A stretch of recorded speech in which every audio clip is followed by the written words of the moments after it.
Qui est ce monsieur très célèbre finalement en France aussi, peut-être un peu en Afrique en son temps, mais très peu connu des Béninois.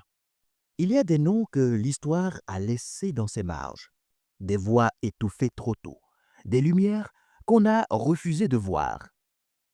Avant Nkrumah, avant Senghor, avant Lumumba, il y eut un homme, un visionnaire venu du Dahomey, qui osa parler d'égalité, de dignité, de fraternité noire. Son nom, Kodjo Tovalu Kwenu. Né en 1887 à Porto Novo, entre royauté et modernité, il sera l'un des premiers Africains à revendiquer haut et fort le droit d'exister pleinement, sans chaîne visible ni invisible. C'est l'histoire d'un homme libre dans un monde qui ne l'était pas.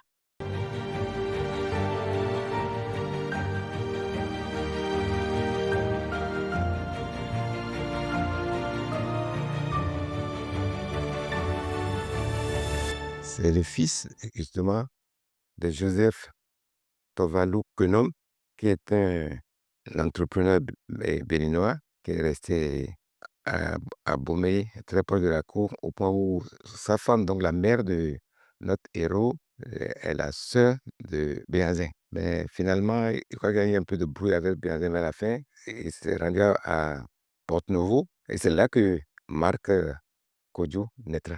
Et 13 ans plus tard, il est convaincu que ton fils sera un meilleur citoyen en allant étudier en France.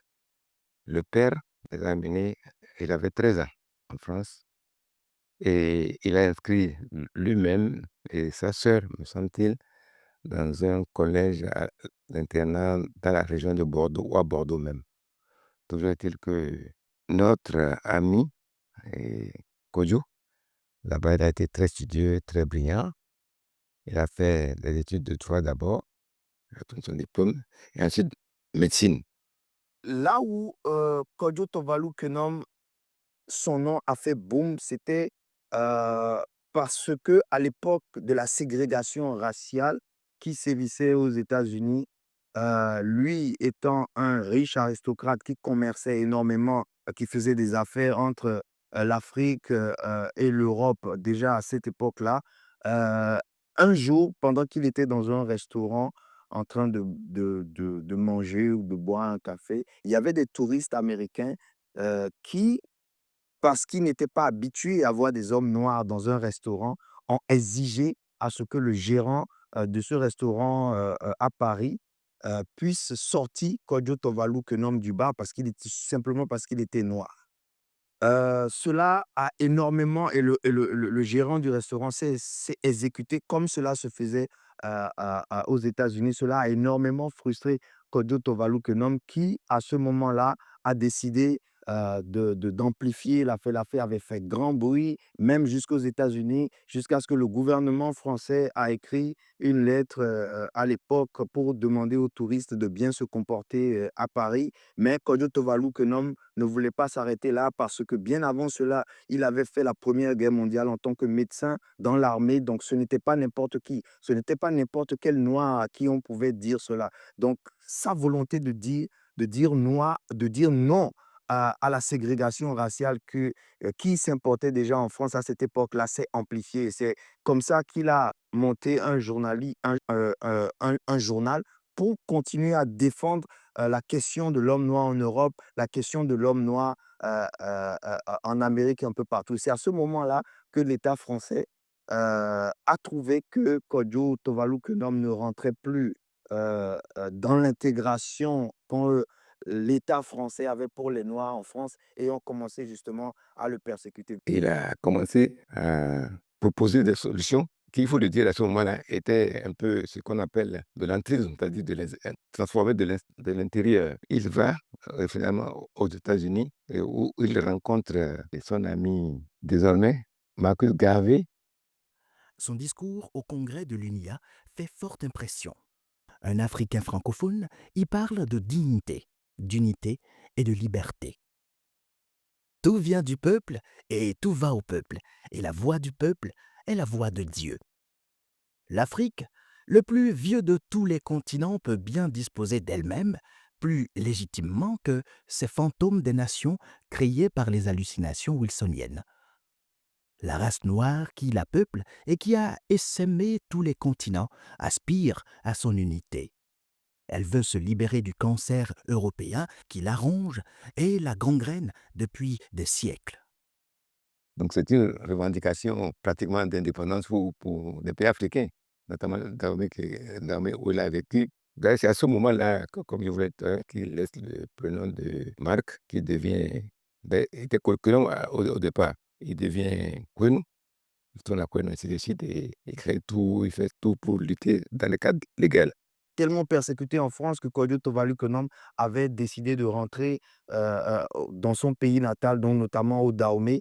Et à l'époque, même quand il est rentré au Dahomey, l'État français a continué à le persécuter parce que lorsque vous avez des Noirs à cette époque-là qui étaient déjà en contact avec l'un des piliers aussi du panafricanisme, qui était Marcus Garvey, cela faisait peur à l'État français. On ne savait pas ce que ces personnes-là, lorsqu'ils rentraient en Afrique, ils allaient faire. Donc, on a utilisé la même technique, utiliser des Africains pour pouvoir le combattre. C'est comme ça que Kwadwo Tuvalu Kenom, tellement persécuté dans la ville de Ouidah, parce qu'il avait tellement de problèmes. Un jour, il s'est retrouvé dans un quartier où il était en train de fuir carrément des gens qui voulaient l'assassiner. Et dans ce quartier-là, il a dit, oh, Mao Bodje Luffy. Et c'est depuis ce jour que ce quartier s'appelle aujourd'hui Bodje. Et il avait tellement aimé la paix qu'il avait trouvée à Bodje parce qu'il s'était réfugié là-bas, les arbres, etc., que le nom de ce quartier de Cotonou aujourd'hui est resté. Et c'est dans ce quartier que Kwadwo Tuvalu Kenom a construit sa résidence parce qu'il avait ramené des architectes de Marseille qui sont venus construire la maison. Et la maison est toujours à Bodje. Vous allez aller à la maison, vous allez voir une vieille maison coloniale qui pour moi devrait être un musée.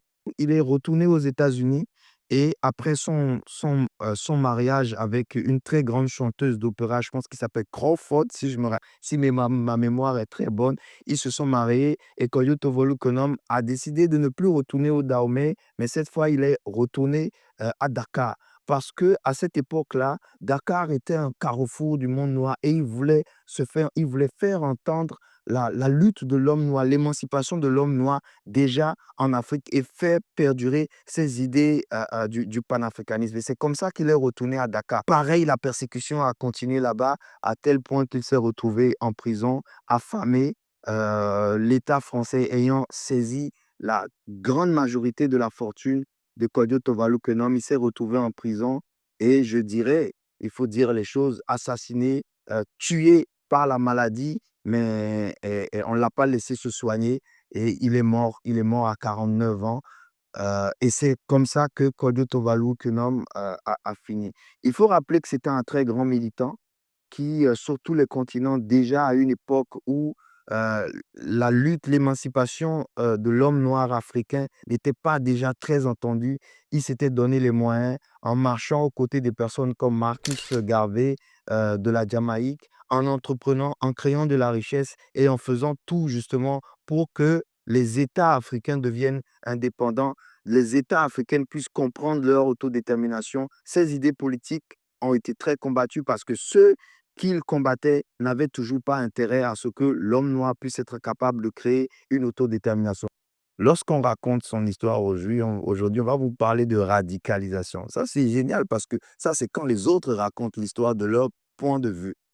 Kwadwo Tuvalu Kenom est un militant africain, panafricain, et je ne dirais même pas nationaliste parce que euh, lorsqu'on dit que c'est un militant noir, nationaliste dahoméen, ça veut dire qu'on ramène la démarche politique seulement à la question nation.